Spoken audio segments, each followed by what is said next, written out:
যে আপুনি ৰজাৰ দায়িত্ব আটাইবিলাকক ঘৰত মাৰি পেলাই তেওঁ মানে কৈছিল যে বগে ৰজা মই বগে ৰজা হ'লে শাক্ত ধৰ্ম চেকি হ'ব লাগিব আটাইবিলাক মানে ৰাইজক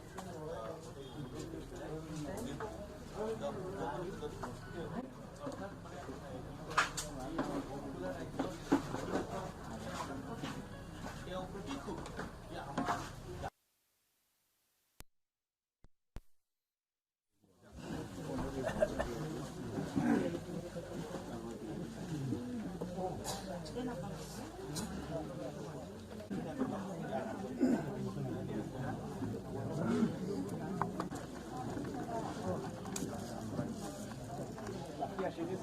আজি এটা বিশেষ দুখৰ দিন আমাৰ বগাই বনগাঁও মৌজ পৰিষদৰ সামাজিক ৰজা বগে ৰজা ভুৱন সিং ৰাভাৰ আজি দুপৰীয়া 1 বজাত মৃত্যু হয় আৰু সেই পৰিপ্ৰেক্ষিততে আজি গোটেই জাতীয় অনুষ্ঠানৰ কৰ্মকৰ্তাসকল আমাৰ মৌজা পৰিষদৰ সভাপতি শ্ৰীযুত বিপিন বড়ো প্ৰমুখ কৰি মৌজা পৰিষদৰ অন্যান্য বিষয়ববীয়াসকল ইয়াত উপস্থিত হৈছে আৰু জাতীয় সংগঠন আমাৰ বড়োসকল ৰাভাসকলৰ ছাত্ৰ সন্থা আৰু এই যৌথ মঞ্চৰ ৰাভা হাছং সাহিত্য পৰিষদৰো বিষয়ববীয়াসকল ইয়াত উপস্থিত হৈছে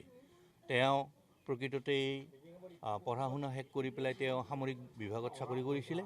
সামৰিক বিভাগৰ চাকৰি বাদ দি আহি তেওঁ যেতিয়া তেওঁলোকৰ পৰিয়াল তেওঁৰ ককাক ফাগুন সিং ৰাভা তেওঁৰ পিতৃ দণ্ডী সিং ৰাভা তেওঁলোকৰ বংশানুক্ৰমিক যি ৰজা তেওঁ চাকৰি কৰা কালত তেওঁ মানে ৰজা দায়িত্ব ল'ব নোৱাৰিছিলে আৰু সেই পৰিপ্ৰেক্ষিতত মৌজাই তেখেতক ধৰিলে বগাই বনগাঁও মৌজা পৰিষদে তেখেতক ধৰিলে যে তেখেতক অনুৰোধ কৰিলে যে বগে ৰাজ্যৰ বগা হিচাপে তেওঁ গ্ৰহণ কৰিব লাগে দায়িত্ববোধ গ্ৰহণ কৰিব লাগে আৰু সেই পৰিপ্ৰেক্ষিতত তেওঁ সন্মত হ'ল আৰু 1999 চনৰ 27 ফেব্ৰুৱাৰী তাৰিখে বগে বনগাঁও মৌজা পৰিষদে তেখেতক ৰজাৰ দায়িত্ব ন্যস্ত কৰে আৰু সেই অনুসৰি সুদীৰ্ঘকাল ধৰি আজিলৈকে তেওঁ বগে ৰজা হিচাপে স্বীকৃত হৈ আছে আৰু এই বগে ৰজাৰ যিটো ইতিহাস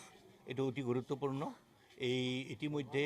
আমাৰ বগে ইতিহাসৰ যথেষ্টখিনি চৰ্চিত হৈছে আলোচনা হৈছে আৰু অসমৰ যি বুৰঞ্জীৰ যি ইতিহাস সমৃদ্ধ সমল এই সমলত যথেষ্ট উদ্ধাৰ হৈছে আৰু পৰৱৰ্তী সময়ত ই সুন্দৰকৈ আত্মপ্ৰকাশ কৰিব কিন্তু দুখৰ কথা তেখেতক থাকিলে আৰু সমল হয়তো কিছু পোৱা গ'লহেঁতেন কিন্তু আজি তেওঁ হঠাৎ মৃত্যু হ'ল তেখেতৰ অকাল মৃত্যু বুলি ক'বই লাগিব